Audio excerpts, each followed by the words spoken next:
நண்பர்கள்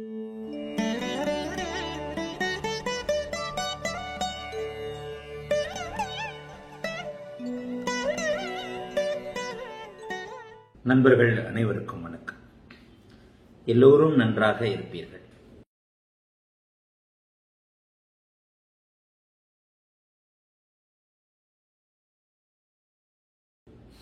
இன்றைக்கு premium video நேயருடைய சந்தேகம் ஒன்றை பார்க்கலாம். தேவ்நாத் ஸ்ரீ குருப்யோ நமக. புகை, எலக்ட்ரானிக் சாதனங்கள், வெகுஜன தொடர்பு, கருப்பு நாய், காளி, துர்கை போன்ற அதர்வன தேவதைகள் ராகுவின் காரகத்துவங்களாக சில விஷயங்களை சொல்றீங்க. தேவ்நாத் பிரீமியம் வீடியோ நேயர், உங்களுடைய சந்தேகம். புகை, எலக்ட்ரானிக் சாதனங்கள், வெகுஜன தொடர்பு, கருப்பு நாய், காளி, துர்கை போன்ற அதர்வன தேவதைகள், பல வண்ண நிறங்கள், சீரியல் லைட், நீங்களே குறிப்பிட்டிருக்கிறீங்க, பத்திரிகை அல்லது சோசியல் மீடியாவில் தென்படுவது போன்றவை ராகுவின் தனிப்பட்ட காரகத்துவங்களாக நான் பார்த்த சில ஜாதகங்களில் தெரிகின்றன. சரி, மாணிக்க வாசகர் சொன்னதைப் போல உங்கள் ஜோதிட கடலில் நாயேன் என்று நக்கி பிழைப்பவன் நான். ராகு பற்றி ராகுவின் ஆளுமையில் உள்ள நீங்கள் மேலும் விளக்க வேண்டுகிறேன் குருநாதா. தேவ்நாத், ராகுவின் காரகத்துவங்களை கொஞ்சம் அழகாகவே சொல்றீங்க. புகை உண்மைதான், எலக்ட்ரானிக் சாதனங்கள், அதாவது இப்போது நான் பேசிக் கொண்டிருப்பதை நீங்கள் பார்த்துக் கொண்டிருப்பது ராகுவின் புதனின் தயவால். ஆனால் புதன் முதன்மை கிரகம்.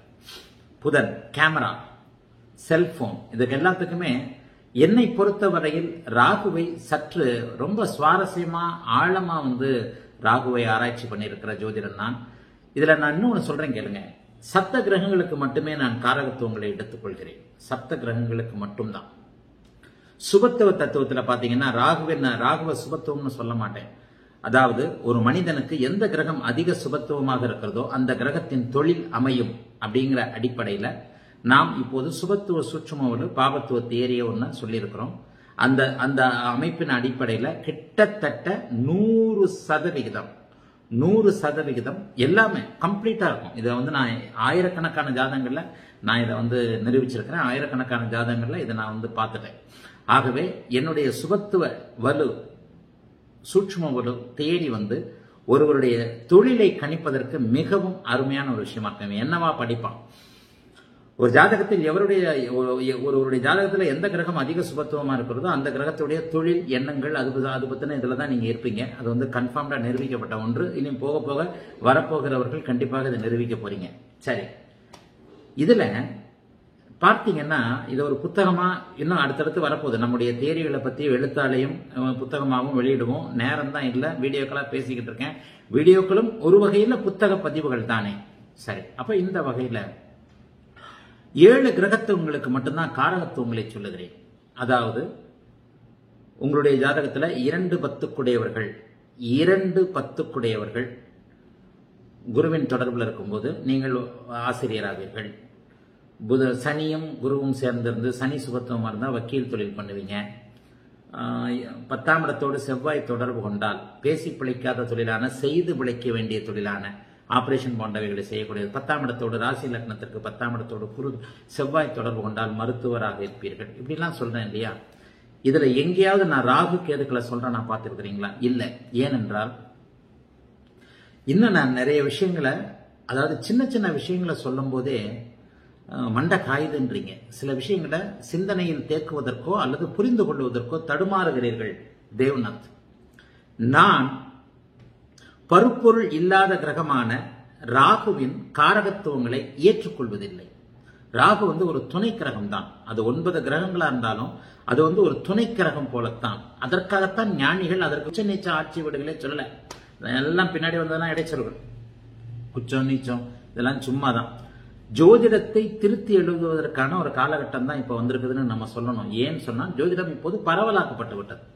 சமூக ஊடகங்களின் தயவாலும் அனைவரும் ஜோதிடம் கற்கலாம் என்று நம்முடைய இந்திய அமைப்புல சமூக மாற்றம் ஏற்பட்டதாலும் எல்லோருக்கும் பரவலாக்கப்பட்டு விட்ட நிலையில இப்போது இந்த நூற்றாண்டுக்கு பிறகே ஜோதிடத்துல இந்த குப்பைகள் எல்லாம் கழித்து கட்டிவிட்டு எது உண்மை அப்படிங்கறத ஏற்றுக்கொள்ளக்கூடிய சில நிலைகள்ல நம்ம வந்துருவோம். அதுல இந்த ராகுவின் காரகத்துவங்களும் ஒன்று.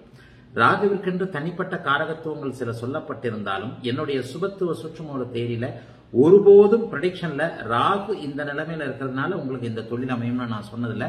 அதற்கு ராகு பருப்பொருளற்ற சாயா கிரகங்களின் காரணம். அதை போலவே இங்கே நீங்கள் கேட்பது ராகுவிற்கு புகை, எலக்ட்ரானிக் சாதனங்கள், வெகுஜன தொடர்பு, புகை ராகுவின் இதுன்னு சொல்லிட்டானோ அந்த புகைக்கு காரணம் சனியும் கூட. சனிதான் முதன்மை. எலக்ட்ரானிக் சாதனங்கள் புதன் தான் முதன்மை. புதனும் ராகுவும். புகை சனியும் ராகுவும். எலக்ட்ரானிக் சாதனங்கள் புதனும் ராகுவும். வெகுஜன தொடர்பு சனியும் ராகுவும். கருப்பு நாய் சனி ராகு. காளி, துர்கை போன்ற அதர்வன தேவதைகள் அப்படியே சனிக்கு தான் வரீங்க. அதனாலதான்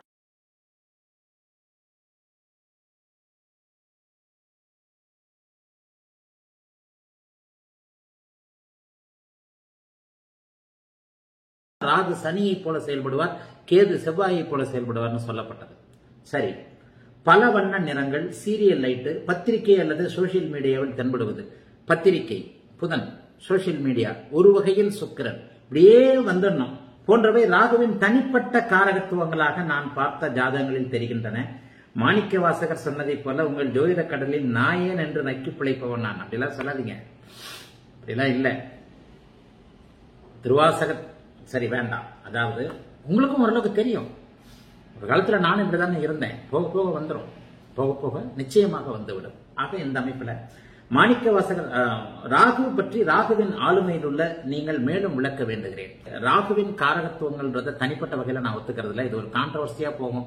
என்னடா ஜோதிடத்தை இவர் தான் உருவாக்கின மாதிரி பேசுறாரு அப்படின்னா வரும். போக போக எழுதுவோம்.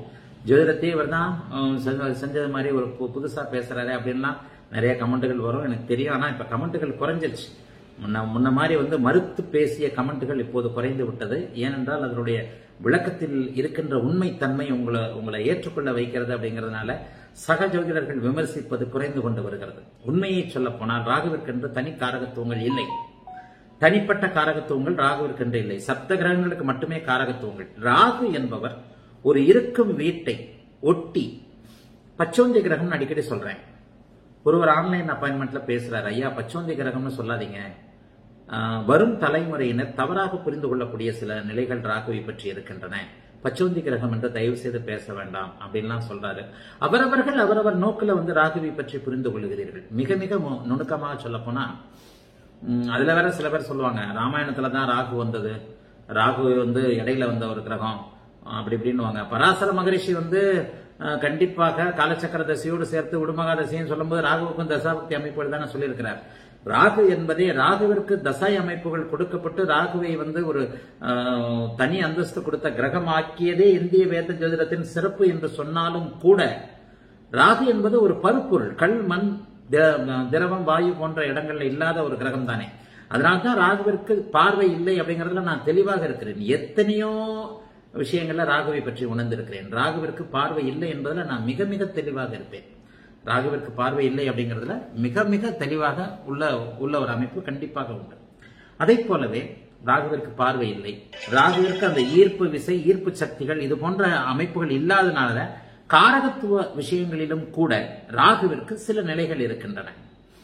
தனிப்பட்ட காரகத்துவங்கள்ன்றதுல நான் மாறுபடுகிறேன். ராகுவிற்கு மட்டுமான காரகத்துவங்கள், அதாவது உயிர்காரகத்துவத்துல ராகுவிற்கு ராகுவிற்கு பிதாமகன், கேதுவிற்கு மாதாமகன் என்று சொல்லப்பட்ட தாய் வழி பாட்டி தந்தைய, தாத்தா பாட்டிய கேதுவும் தந்தை வழி பாட்டி தந்தைய ராகுவும் குறிப்பதாக சில விஷயங்கள் இருக்கின்றன. அதுவும் கூட ஆய்வுக்குரியதுதான். ராகுவிற்கென்று தனிப்பட்ட காரகத்துவங்கள் இருப்பதில் நான் சில விஷயங்களை மாறுபடுகிறேன். ஆனா அது போக போக பார்ப்போம். இப்போது வேண்டாம். இப்போது அது ஒரு கான்ட்ரவர்சியான சப்ஜெக்ட் ஆகணும். நான் சொல்வதை நீங்கள் நேரடியாக புரிந்து கொள்கிறீர்களா அப்படிங்கறதுலே சில விஷயங்கள் இருக்கு. ஆகவே ராகுவிற்கென்ற தனிப்பட்ட காரகத்துவங்கள்ன்றது வேண்டாம். நீங்க என்ன கேக்குறீங்க, சில ஜாதகங்கள்ல தெரியுதுன்னு சொல்றீங்கல்ல, ராகுவை எப்படி உணர்ந்து கொள்ளணும்னா ராகு எந்த வீட்டில் இருக்கணும். ராகுவை என்ன சொல்றாங்கன்னா, மேஷம், ரிஷபம், கடகம், கன்னி, மகரம் ஆகிய 5 வீடுகள்ல மட்டும் சுயமாக செயல்படுபவர் அப்படின்றது சில நிலைகள் இல்ல, பல நிலைகள்ல ஒத்தே வருது. ஆயினும் தான் இருக்கும் வீட்டின் அதிபதியை போலத்தானே அவர் செயல்படுகிறார். ராகுவை பாத்தீங்கன்னா, ராகு தசை நடக்கும்போது ராகுவின் அமைப்பை விட அந்த வீட்டின் அதிபதியுடைய அமைப்பு தானே அதிகமாக செயல்படுகிறது. நல்லா பாருங்க, நல்லா யோசனை பண்ணி பாருங்க. ராகு எந்த வீட்டில் இருக்கிறாரோ அந்த வீட்டின் அதிபதியை போல செயல்படுவார். அடுத்து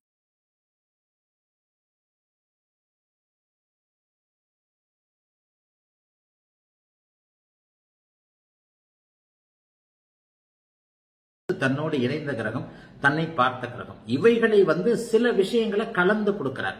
அதாவதுங்க, காஃபி போடணும், காஃபி குடிக்கிறோம், அந்த காஃபி 3 விதமான கலவை, பால், டிகாஷன், சர்க்கரை, இந்த 3 விதமான கலவைகள் இல்லையா? இது போல சில நிலைகள். இப்ப காஃபி எதனால் ஆனது? பாலால் ஆனதா, டிகாஷனால் ஆனதா, சர்க்கரையால் ஆனதா அப்படின்னு கேட்டோம்னா 3ம் கலந்ததுதான் சொல்லுவோம் இல்லையா? இது போன்ற நிலைமைகள் இங்கே ராகுவோடு வந்துவிடும். வெகுஜன தொடர்பு அப்படின்னு சொல்றீங்க, உண்மை. அதற்கு அங்கே சனியும் அவர் எந்த வீட்டில் இருக்கிறார் என்பதையும் பொறுத்து பார்க்க வேண்டும். வெகுஜன தொடர்பு அதாவது ராகுவை நம்ம அந்த ஏறுகண இறங்குகணன்னு சொல்றதுல வடதுருவ அமைப்பு, தென்துருவ அமைப்பு அப்படின்றது சில விஷயங்களை சொல்லுவோம். அதனால்தான் ராகுவிற்கு அந்த மேஷம் முதல் கன்னி வரையிலான 4 அந்த வீடுகள் எல்லாமே மேஷம் முதல் கன்னி வரைக்கும் அதுல வந்துடும். மேஷம் முதல் கன்னி வரை 4 வீடுகள். நல்லா புரிஞ்சுக்கங்க. மேஷம், ரிஷபம், கடகம், கன்னி, மகரம் ஆகிய 5 வீடுகள் சொல்லப்பட்டிருக்கின்றன. இதில் மேஷம், ரிஷபம், கடகம், கன்னி இந்த 4 வீடுகளும் முதல் 6 வீடுகளுக்குள் அடக்கம். பின் 6 வீடுகளுள் மகரம் மட்டுமே அடக்கம். அப்ப அதுல உள்ள ஒரு விஷயத்தை கூட சாயாகரங்கள் சுற்றும நிலைகள்ல எழுதியிருக்கிறேன், என்னன்னு போய் படிச்சு பாருங்க. இதை ஏன் சொல்ல வரேன் அப்படின்னு சொன்னா, இந்த 5 வீடுகளை தவிர்த்து மற்ற 7 வீடுகளில் இருக்கும்போது அவர் ஒரு மாதிரியாகவும், மேற்கண்ட 5 வீடுகளில் அவர் தன்னுடைய காரகத்துவங்களை ஒரு மாதிரியாகவும் தருகிறார். மிக முக்கியமாக ராகுவிற்கு தனிப்பட்ட சில விஷயங்களை நான் மறுக்கிறேன் அப்படின்னு சொன்னா, நவாம்சத்துல பார்வை இல்லை, ரொம்ப தெளிவாக மறுத்தோம். நவாம்சத்துல இப்ப ஆட்சி உச்சம் இல்லை என்பதிலேயே நான் தெளிவாக இருக்கிறேன். ஏன்னா இதற்காகவே நிறைய ஜாதகங்களை பார்க்கிறேன். கொஞ்சம் சந்தேகம் இருக்கிறதுல நான் முழுமையடைகிற வரைக்கும் நான் உங்களுக்கு சில விஷயங்களை சொல்றதில்லை. இது எல்லாமே எழுத்தால கட்டுரைகளாக வரும் பொழுது ஒரு டிஸ்கஸுக்கு வரும், ஒரு எதிர்ப்புகள், விமர்சனங்கள் வரும். அதன் பிறகு உண்மை ஒத்துக்கொள்ளப்படும். சுபத்துவ விதியை பற்றி கூட இப்போது விமர்சனமே இல்லாமல் சுபத்துவ சூட்சுமோடு பாவத்துவ அமைப்புகள் இப்ப ஏற்றுக்கொள்ளப்படுகிறது. ஏன்னா நான் சொல்றது பர்ஃபெக்டா இருக்கு அப்படிங்கிற ஒரு காரணத்துக்காக.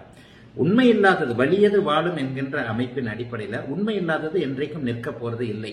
நான் மறுபடியும் சொல்றேன், ஜோதிடம் என்பது, நான் மறுபடியும் சொல்ல போவது என்னன்னா, ஜோதிடம் என்பது காலம் காலமாக ஜோதிட ஞானம் பெற்றவர்களால் செதுக்கப்பட்டு கொண்டே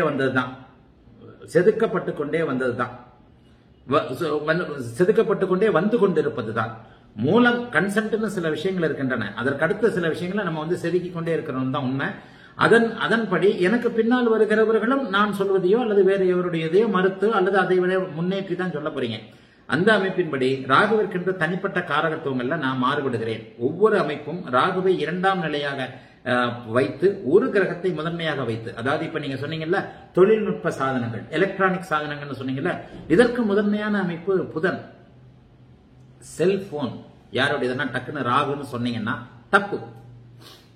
புதனும் ராகுவும் சில விஷயங்களுக்கு அந்த 2 கிரகங்கள் 3 கிரகங்களுடைய தயவு தேவை அப்படின்னு சொல்றேன் இல்லையா? அப்போ புதனும் ராகுவும் சேர்ந்தது செல்போன், அப்படிதான் சொல்லணும். அங்கேதான் நான் அந்த பால், டிகாஷன், காஃபிக்கு வந்துடுவேன். பாலும் டிகாஷனும் இதுவும் சர்க்கரையும் கலந்ததுதான் காஃபி ஆகிறது. இந்த 3 எங்கே உள்ள கலந்துகிட்டு இருக்குன்னு கேட்கக்கூடாது, அது நம்ம அறிவால அதை பார்த்துக்கணும். அந்த 3ம் கலந்ததை போல சில நிலைகள் கிரக சேர்க்கைகளால் ஏற்படப்படுகின்றன. 7 சப்த கிரகங்கள் அனைத்திற்கும், ஒளி கிரகங்கள் 2, பஞ்சபூத கிரகங்கள் 5, மொத்தம் 7 கிரகத்திற்கும் தனித்தனியான காரகத்துவங்கள் இருப்பதை போல ராகு கேதுக்களுக்கு சில காரகத்துவங்கள்ல நான் மாறுபடுகிறேன். அதே நேரத்தில் மாந்திரிகம் சிந்திரிகம்லாம் இல்லையா, மாந்திரிக அமைப்பு. இப்ப மாந்திரிகம் கூட கேட்டீங்க, காளி, துர்க்கை போன்ற அதர்வன தேவதைகள்ன்றத மாந்திரிகத்துல வரும். காளி, துர்க்கை போன்ற அதர்வன அமைப்புகள் மாந்திரிகத்துல வரும். சனி செவ்வாயின் வீடுகளில் அவர் உட்காரும் போது மட்டும்தான் துர்க்கை செவ்வாயை குறிக்கின்ற கிரகம். துர்கா ராகுவின் அதி தேவதை.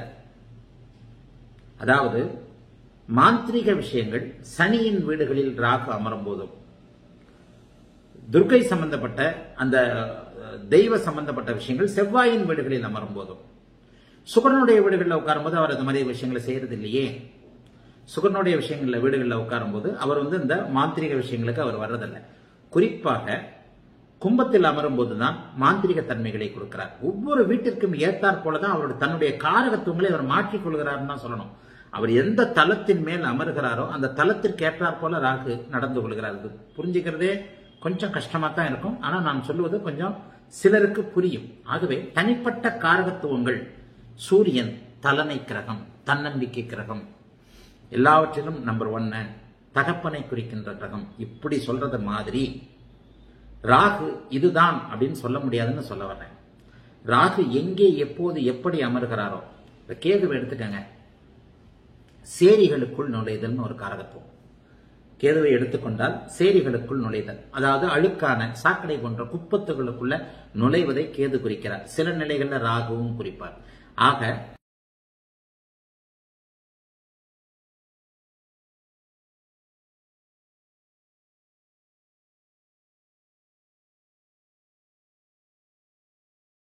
சுபத்துவம் இல்லாத கேது இந்த மாதிரியான அமைப்புகளை குறிப்பார். பாபத்துவமான ராகு இந்த மாதிரியான, ரெண்டுமே ஒண்ணுதான். அதாவது ராகு கேதுக்கள் பாபத்துவ அமைப்புல செவ்வாய் சனியோட தொடர்பு கொள்ளும் போது அழுக்கு நிலைமைகள்ல இருக்கக்கூடிய அமைப்புகளையும் கொடுப்பாங்க. அதுவும் அவர்களுடைய காரகத்துவமாக சொல்லப்பட்டாலும் அமருகின்ற வீட்டின் தன்மையை அவர் கலந்து செய்வார். அப்படின்றதுனால மறுபடியும் நான் சொல்றது புரியுதான்னு பாருங்க. தனிப்பட்ட காரகத்துவங்கள்ல ராகுவின் தனிப்பட்ட காரகத்துவங்கள் என்பதில் நான் வேறுபடுகிறேன். அதாவது ராகுவின் பிதாமகன், தந்தையின் அப்பாவோட அம்மா அப்பா, இதை குறிக்கிறவர் ராகு இல்லையா? அப்பாவுடைய அப்பா அம்மாவை குறிக்கிறவர் ராகு. அதன் பிறகு இப்ப நீங்க சொன்ன மாதிரியான புகை, எலக்ட்ரானிக் சாதனங்கள், வெகுஜன தொடர்பு, கருப்பு, நாய், காளி, துர்க்கை, ஆடு, அதனுடைய வாகனம், இந்த போன்ற அதர்வன தேவதைகள், பல பத்திரிகை விஷுவல் மீடியா எல்லாமே புதன் சுக்கிரனை பொறுத்தது தான். சில நிலைகள்ல எல்லா நிலைகளையும் ராகு, விஷப்பூச்சிகள், ஜந்துகள், ஊர்ந்து செல்வன, இதெல்லாம் ராகுவோடது இல்லையா? விஷப்பூச்சிகள், பாம்பு, நட்டுவாகலி, தேள் போன்ற விஷப்பூச்சிகள், ஊர்ந்து செல்லும் அருவருப்பான சில விஷயங்கள். இன்னும் ராகுவுக்கு கருப்பு நிறமுள்ள எத்தனையோ விஷயங்களை கருப்பு நிறமுள்ள விஷயங்களை சொல்லிட்டு போயிடலாம். சனியாவது கருநீலம், ராகு கருப்பு நிறமுள்ள ஒரு கிரகம். ஆக இந்த அமைப்பின் பால் தனிப்பட்ட காரகத்துவங்களை சில நேரங்களில் ராகுவிற்காக சொல்ல முடியாதுன்றதுதான் உண்மை. தனிப்பட்ட காரகத்துவங்களை ராகுவிற்காக சொல்ல முடியாது. அதை நான் வேறு விதமா சொல்றேன். இப்ப நீங்க அவசரப்பட்டு கேட்டதுனால இதை பற்றி சொல்ல வேண்டியிருந்தது. அதை நான் வேறு விதமாக ஒரு இதுல விளக்குறேன். ராகு பிற கிரகங்களோடு கலப்பாக இருக்கும் பொழுது என்ன விதமான காரகத்துவங்களை செய்யும் அப்படிங்கறத புரிஞ்சுக்கணும். அதே நேரத்தில் நான் சுக்கிரனும் ராகுவும் சேரும் பொழுது அவர் ஒரு பிரபலமான தன்மையை அடைவார். சுக்கிரனின் வலுவிற்கேற்ப குருவும் ராகுவும் சேரும் போது அவர் ஒரு பண உச்ச நிலையை அடைவார். இதை நல்லா புரிஞ்சுக்கணும். சுக்கிரன் ராகு காம்பினேஷன் வருகிறது. துலாத்தில் ராகு இருக்கிறார், சுக்கிரன் உச்சமாக இருக்கிறார். ரிஷபத்தில் ராகு இருக்கிறார், சுக்கிரன் உச்சமாக இருக்கிறார். அப்ப சுபர் வீடுகளில் ராகு அமர்ந்து சுபரோடு சேர்ந்து இருக்கும் பொழுது அந்த ராகு ரொம்ப இன்ட்ரெஸ்டிங்கான கிரகம். நான் தான் அடிக்கடி சொல்லுவேன், ராகுவை புரிந்து கொண்டால் ஜோதிடத்தை புரிந்து கொண்டீர்கள் என்று அர்த்தம். எவர் ஒருவருடைய உயர்நிலை புரிதலாக ராகு இருக்கும்ன்ற ராகு பத்தி பேசிக்கிட்டே போகலாம். சரி, இந்த அமைப்புல சுக்கிரனோடு உட்காரும் பொழுது அவர் வெகுஜன தொடர்பு என்று சொல்லப்படக்கூடிய ஒரு மனிதனை பிரபலமாக்குகின்ற நிலைமையை சொல்றார்.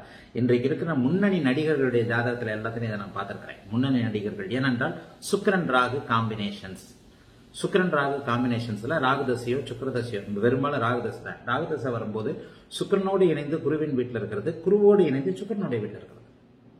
இவ்வளவுதான் விஷயமே. இன்றைக்கு பிரபலமான ஒரு நடிகருடைய ஜாதகத்துல குருவின் வீட்டில் சுக்கிரன் ராகு, சுக்கிரன் உச்சம்.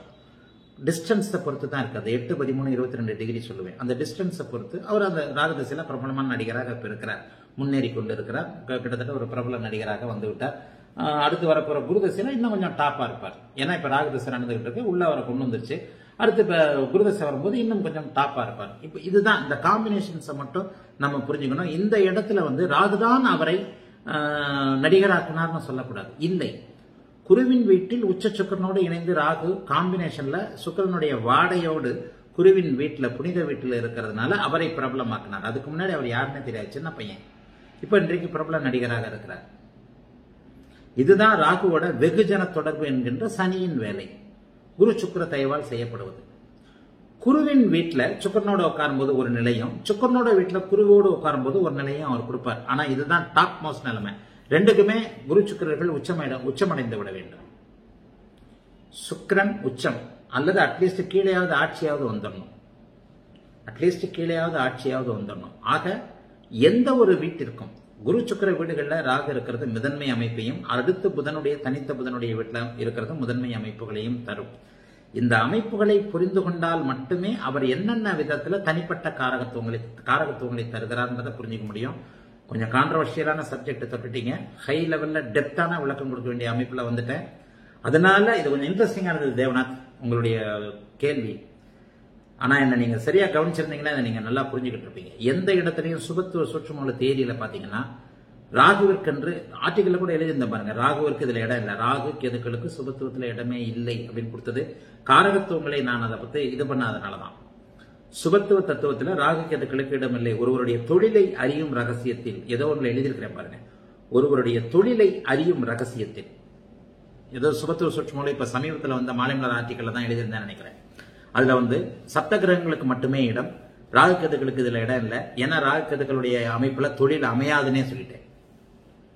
முழுமையான கிரகங்கள் அவைகள் இல்லை என்ற போது தசாபக்தி அமைப்புகளுக்கு மட்டும்தான் அவைகள் தொடர்பே தவிர காரகத்துவ விஷயங்களுக்கு அவைகள் தொடர்பு இல்லாதனால ராகுவிற்கென்று தனி காரகத்துவம் இருந்திருந்தால், ராகுவுக்குன்னு தனி காரகத்துவம் இருந்தா உங்களுக்கு அதுவும் உள்ள வந்திருக்கும். நான் அதை ஏத்துக்காதனாலதான் பல ஜாதகங்களை இதை நான் செக் பண்ணி பார்த்து கரெக்ட் சரியாக இருக்கிறது அப்படிங்கிறத உறுதிப்படுத்தி கொண்டதனால்தான் ராகுவின் காரகத்துவங்கள் கேதுவின் காரகத்துவங்கள் அப்படிங்கிற அமைப்புல சுபத்துவ அமைப்பை நம்ம சொல்றது இல்லை. சரியா? ஆகவே தனிப்பட்ட காரகத்துவங்கள்ல சிறிது விரிவாக அலசுவோம். தனிப்பட்ட காரகத்துவங்கள்ல ராகுவை தூக்கி தனியாக வைத்துக் கொள்ள வேண்டும். ராகுவிற்கென்று தனிப்பட்ட காரகத்துவங்கள், ராகுவிற்கென்று தனிப்பட்ட காரகத்துவங்கள் இல்லை. ஆனால் ராகு எந்த வீட்டில் அமரும் பொழுது அந்த வீட்டின் ஹவுஸ் லார்டு, அந்த லார்டு எப்படிப்பட்ட அமைப்புகளை தருவார் என்றதை பொறுத்து அவருடைய ரகங்கள். ஆகவே தேவநாத் உங்களுடைய அருமையான கமெண்ட் கொஞ்சம் நீங்களும் ஆழமா சிந்திக்கிறீங்க. ஆக இந்த புகை, எலக்ட்ரானிக் சாதனங்கள், வெகுஜன தொடர்பு, கருப்பு நாய், காலி, துர்க்கை போன்ற அதர்வன தேவதைகள், பலவண்ண நிறங்கள், சீரியல் லைட், பத்திரிகை அல்லது சோசியல் மீடியாவில் தென்படுவது, பத்திரிகை அல்லது சோசியல் மீடியாவில் தென்படுவதுன்றதே புகழத்தான் குறிக்குது. நீங்க அந்த புகழத்தான் மீன் பண்றீங்க. தென்படுவது போன்றவை ராகுவின் தனிப்பட்ட காரகத்துவங்களை நான் பார்த்த சில ஜாதகங்கள் தெரிகின்றன. சரியா? இங்கே யாரு தேவ்நாத் கீழே இருக்கிற ராகு எந்த வீட்டுல உட்கார்ந்து இருக்கிறாருன்னு பண்ணுங்க. நான் சொன்னது கரெக்டா இருக்கும். ராகு எந்த வீட்டுல உட்கார்ந்து இருக்கிறார், நீங்கள் பார்த்த ஜாதகங்கள்ல குருவின் வீட்டுல உட்கார்ந்து இருந்தாருன்னா அப்படியே அந்த குருவோடு சேர்ந்து சில விஷயங்களை காப்பி, பால், டிகாஷன் மாதிரி சக்கரை மாதிரி கலப்பார். காப்பியா பால் டிகாஷன் சர்க்கரையை கலந்தது போல கலப்பாரு. சுக்கரனுடைய வீடுகள்ல வேறு விதமான விஷயங்களை செய்வாரு. பாருங்களேன், ஏகப்பட்ட ஜாதகங்களை பார்க்க டக்குன்னு அப்படியே வருமே. இந்த அதர்வன வேதம் கும்பம்னு வந்துருவாரு. விருச்சிகம் காளி துர்கைன்னு வந்துருவாரு. விருச்சிகத்துல அங்கெங்கே அந்த சுப தொடர்புகளை வச்சு ராகு ஒரு பெரிய காம்ப்ளிகேட்டட் பிளானட். அப்படியே அனைத்து இருக்கும் வீட்டின் அதைத்தான் சுருக்கமா சொல்லிட்டாங்க. இருக்கும் வீட்டின் அமைப்பை போலவும் சேர்ந்த கிரகம், பார்த்த கிரகம், தனக்கு கேந்திரங்களில் இருக்கின்ற கிரகத்தை போலவும் செயல்படக்கூடிய ஒரு சாரத்தையே நான் சொல்றது இல்லையே. அது பருப்பொருள் இல்லாத ஒரு அமைப்புன்றதுனாலதான் சாரத்தை 5வது நிலையாகத்தானே சொல்லுகிறேன். கொஞ்சம் பார்ப்போம். வாழ்த்துக்கள்.